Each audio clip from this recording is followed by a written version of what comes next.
Hi friends, அஸ்ஸலாமு அலைக்கும். Welcome to my channel.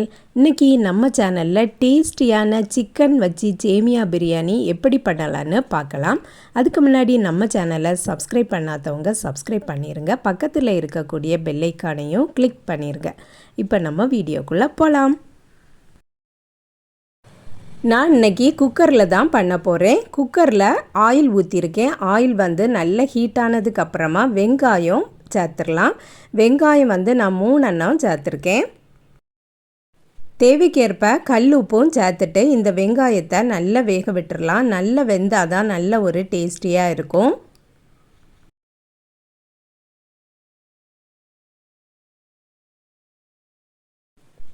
இப்போ பார்த்திங்கன்னா வெங்காயம் நல்லா குக் ஆயாச்சு. இனி ஒவ்வொரு இன்க்ரீடியன்ஸாக நம்ம சேர்த்துடலாம்.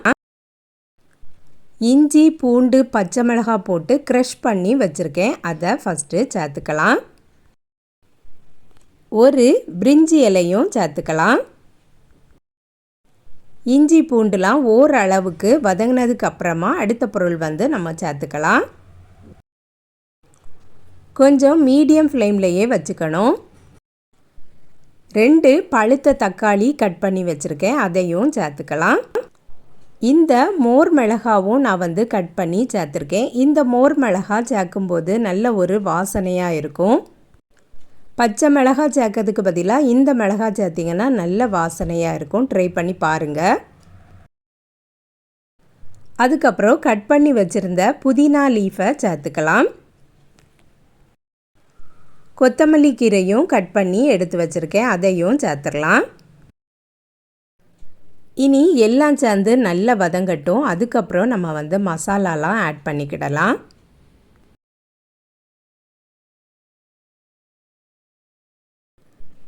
இப்போ பார்த்திங்கன்னா எல்லாம் நல்லா வதங்கியாச்சு. இதில் நான் மசாலா சேர்த்துருக்கேன். என்னெல்லான்னு பார்த்திங்கன்னா கொஞ்சம் கரம் மசாலா போட்டிருக்கேன், வத்தல் தூள் போட்டிருக்கேன், மஞ்சள் தூள் போட்டிருக்கேன், சோம்பு தூள் போட்டிருக்கேன், கொஞ்சமாக மல்லித்தூள் போட்டிருக்கேன். இவ்வளோத்தையும் போட்டுட்டு நல்லா வதக்கிடலாம். இந்த ஆயில்லையே வதங்கணும். மசாலா நல்லா வதங்கினதுக்கு அப்புறமா சிக்கனை சேர்த்துக்கலாம். சிக்கன் நான் கொஞ்சம் பொடி பொடியாக தான் கட் பண்ணி வச்சுருக்கேன். அதையும் சேர்த்துருக்கேன். நம்ம எவ்வளவு சேமியா எடுக்கிறோமோ அதுக்கு தக்கன நம்ம சிக்கன் எடுத்துக்கிட்டால் போதும். நான் இன்றைக்கி கொஞ்சம் தான் பண்ண போகிறேன். அதனால தான் நான் கொஞ்சமாட்டு சிக்கன் எடுத்திருக்கேன். சிக்கனும் சேர்த்து எண்ணெயெல்லாம் பிரிஞ்சு வந்ததுக்கு அப்புறமா 1 டேபிள் ஸ்பூன் தயிர் சேர்த்துக்கிடலாம். தயிரும் சேர்த்துட்டு நல்லா மிக்ஸ் பண்ணி கொடுத்துக்கிடலாம்.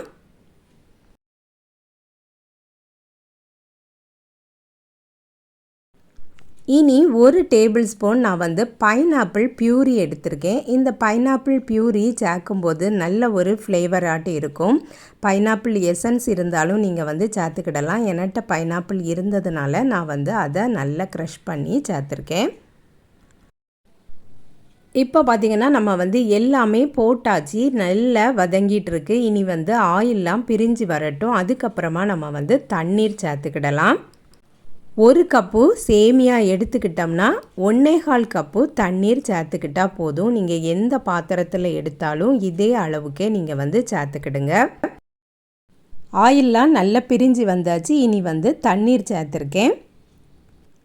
சேமியா எடுத்துருக்கிறதுக்கு தக்கன நான் தண்ணீர் ஆட் பண்ணியாச்சு. இதில் உப்பும் செக் பண்ணி பார்த்துக்கிடலாம். பார்த்துட்டு நல்லா கொதிக்கட்டும்.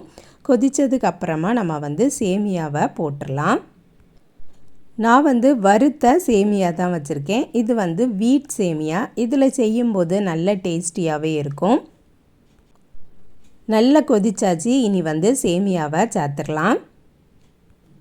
சேமியாவை சேர்த்ததுக்கப்புறமா அடுப்பை லோ ஃப்ளேமில் வச்சுட்டு 10 நிமிஷம் போல் அப்படியே மூடி போட்டுடலாம். 10 நிமிஷம் கடந்தாலே போதும், சூப்பராக குக் ஆயிரும். நல்லா மிக்ஸ் பண்ணி கொடுத்துக்கிடலாம். நல்லா மிக்ஸ் பண்ணிவிட்டு நீங்கள் உப்பெல்லாம் செக் பண்ணி பார்த்துக்கிடுங்க. இனி குக்கரை மூடிடலாம். விசில் எல்லாமே போட்டுறணும். ஆனால் 10 நிமிஷம் கடந்தால் போதும், லோ ஃப்ளேமில் வச்சிடணும். அதுக்கப்புறம் நம்ம அடுப்பை ஆஃப் பண்ணிடலாம்.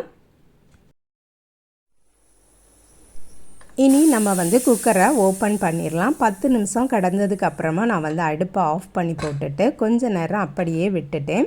அதுக்கப்புறம் தான் நான் வந்து ஓப்பன் பண்ணுறேன். இப்போ பாருங்கள், நல்லா சூப்பராக செட் ஆகிருக்கு. தண்ணீர் வந்து ஊற்றுனது கரெக்டாக இருக்குது, குழஞ்சிலாம் போகலை, நல்ல உதிரி உதிரியாக வந்திருக்கு.